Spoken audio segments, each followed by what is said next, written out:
Ma'lumki, Farg'ona viloyati boy tarixga ega. Shu sabab viloyat hokimligi axborot xizmati tomonidan Farg'ona tarixi haqida so'zlaymiz loyihasi amalga oshirilmoqda. Endilikda Farg'ona tarixiga oid qiziqarli va noyob ma'lumotlar muntazam taqdim etib boriladi.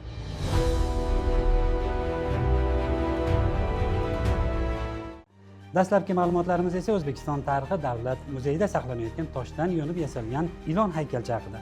Mazkur haykalcha 1893-yilda So'x daryosi quyilishida yer ishlari olib borilayotganda mahalliy aholi tomonidan topilgan.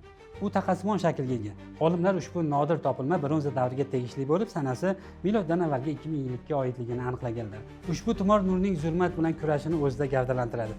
Ma'lumotlarga ko'ra, u 1971-yilda Yaponiyada, 1975-yilda Belgiyada, 2003-yilda esa Amerika Qo'shma Shtatlarida o'tgan ko'rgazmalarda namoyish etilgan.